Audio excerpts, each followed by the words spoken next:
রাজধানীর শাহবাগ মোড়ে জাতীয় জাদুঘরের ঠিক সামনে এই মুহূর্তে কিন্তু দেখছেন আইন শৃঙ্খলা রক্ষাকারী বাহিনীর পর্যাপ্ত উপস্থিতি কিন্তু আমরা লক্ষ্য করছি। যদি একটু জানিয়ে রাখি, হিন্দু ইস্কন নেতা চিন্ময় কৃষ্ণ দাসকে কিন্তু আসলে গ্রেপ্তারের প্রতিবাদে সনাতনী ছাত্রছাত্রী পরিষদের ব্যানারে কিন্তু আজকে শাহবাগে একটি সমাবেশ বা বিক্ষোভ মিছিল হওয়ার কথা রয়েছে, এমন খবর কিন্তু আমাদের কাছে ছিল।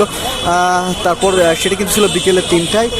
এখন পর্যন্ত কিন্তু আমরা হিন্দুদের সেভাবে দেখতে পাইনি যারা সমাবেশ করার উদ্দেশ্যে এখানে আসবেন। তবে আইন শৃঙ্খলা রক্ষাকারী বাহিনীর পর্যাপ্ত উপস্থিতি কিন্তু আমরা এই মুহূর্তে লক্ষ্য করছি।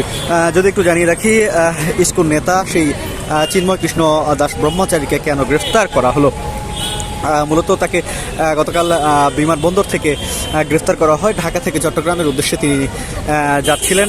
সেই মুহূর্তে কিন্তু তাকে বিমানবন্দর এলাকা থেকে ডিবি কিন্তু গ্রেফতার করে এবং তার বিরুদ্ধে গত 5 আগস্টের পর থেকে আসলে তাদের যেই 8 দফা দাবি রয়েছে, সেই 8 দফা দাবি সম্বলিত যে সমাবেশগুলো হচ্ছিল, সেই সমাবেশে কিন্তু তিনি বর্তমান সরকারের বিরুদ্ধে নানান ধরনের কথাবার্তা বলছিলেন এবং হুমকি ধামকি দিচ্ছিলেন, যার ফলশ্রুতিতে ধর্মীয় উস্কানি সহ তার বিরুদ্ধে কিন্তু বেশ কিছু অভিযোগ নিয়ে আসা হয় এবং এই অভিযোগগুলোর প্রেক্ষিতে কিন্তু তাকে গ্রেফতার করা হয়।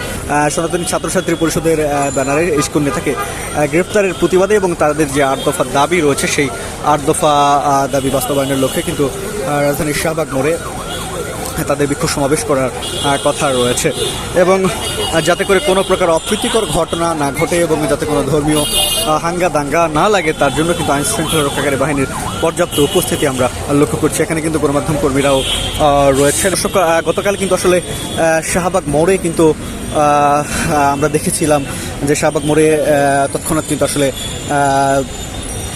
কিছু হিন্দু লোকজন আসেন এবং তাদের যে সেই ইস্কন নেতা চিন্ময় কৃষ্ণ দাস ব্রহ্মচারীকে কিন্তু গ্রেফতারের প্রতিবাদে কিন্তু তারা শাহবাগ মোড় আসলে অবরোধ করেন।